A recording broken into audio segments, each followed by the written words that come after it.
You wake up one morning and something feels different. The weight you've been carrying, the constant worry about what others think, the endless mental rehearsal of conversations, the exhausting need to be perfect, it's just gone. What happens when you stop caring completely?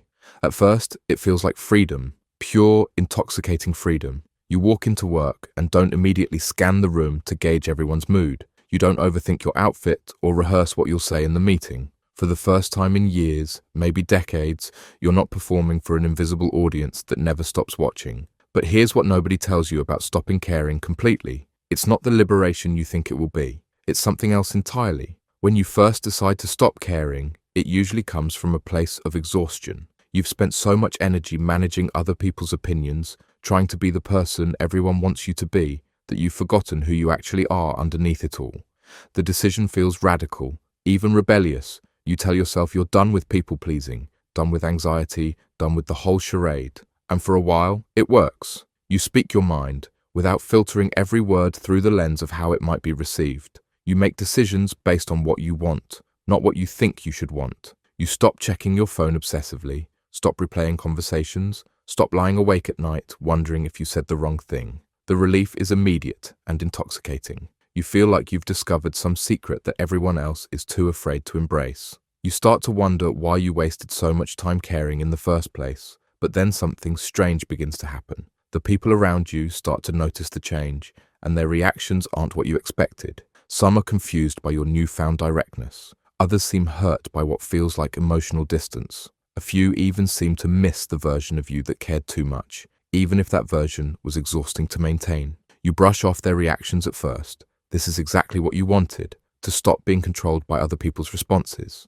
But slowly, a different kind of emptiness begins to creep in. It's not the familiar anxiety you used to know. It's something quieter and more unsettling. Here's the thing about caring. When you shut it off completely, you don't just stop caring about the opinions of others. You stop caring about everything. The mechanism that made you worry about disappointing people was the same one that made you feel joy when you made them smile. The sensitivity that caused you pain was also what allowed you to feel deep connection and empathy. When you stop caring completely, you don't become selectively indifferent. You become universally numb. The colors start to fade from experiences that used to bring you alive. Conversations become transactional. Relationships feel hollow because you're no longer investing emotional energy in them. You realize that caring wasn't just about anxiety and people-pleasing. It was about being human. It was about feeling connected to something larger than yourself. When you cut yourself off from caring about others' opinions, you accidentally cut yourself off from caring about their well-being, their happiness, their struggles. The person who emerges from this complete emotional withdrawal isn't the confident, liberated version of yourself you imagined. Instead, you might find someone who feels detached from life itself. You're no longer anxious, but you're also no longer excited about anything. You're no longer hurt by criticism, but you're also no longer moved by praise or affection. This is the paradox of caring. It's both the source of our greatest pain and our greatest joy. When we try to eliminate one, we often eliminate both. But recognizing this doesn't mean you have to go back to the exhausting cycle of caring too much about everything.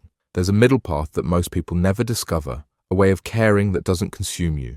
The secret isn't to stop caring completely, it's to learn how to care selectively and intentionally. It's about developing what psychologists call emotional regulation, the ability to choose how much emotional weight you give to different situations and relationships.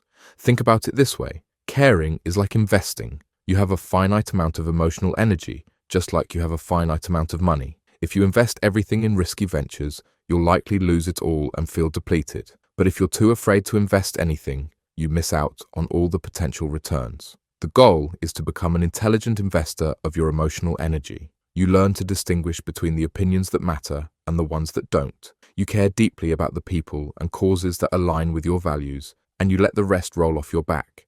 This means caring intensely about your close relationships while caring less about acquaintances' approval. It means caring about doing work that matters to you while caring less about impressing people whose respect you don't actually want. It means caring about your own growth and well-being while caring less about maintaining an image that isn't authentic to who you are. Here's how you can start making this shift. First, identify what truly matters to you when all the noise is stripped away, not what you think should matter, not what others expect to matter to you, but what actually resonates with your core values and desires. Second, Practice the art of selective attention. When someone's opinion starts to bother you, pause and ask yourself whether this person's view actually impacts your life in any meaningful way. Most of the time, the answer is no. Third, redirect the energy you used to spend on worrying about others' opinions toward pursuing things that genuinely fulfill you. Channel that sensitivity into creativity, meaningful work, or deeper connections with people who matter. Finally, remember that caring intelligently doesn't mean caring perfectly. You'll still sometimes care too much about the wrong things and too little about the right ones. The goal isn't perfection, it's awareness and gradual improvement. When you learn to care selectively, something beautiful happens. You become both more resilient and more alive. You're no longer at the mercy of every fluctuation in social approval, but you're also not cut off from the connections and experiences that make life meaningful. You discover that the opposite of caring too much isn't caring nothing at all. It's caring wisely. It's learning to invest your emotional energy in ways that enrich your life rather than drain it. The person who emerges from this process isn't someone who has stopped caring completely. They're someone who has learned to care about what matters while letting go of what doesn't. They're both freer and more connected, both more independent and more capable of meaningful relationships. This is what real emotional maturity looks like, not the absence of caring, but the wisdom to know what deserves your care and what doesn't.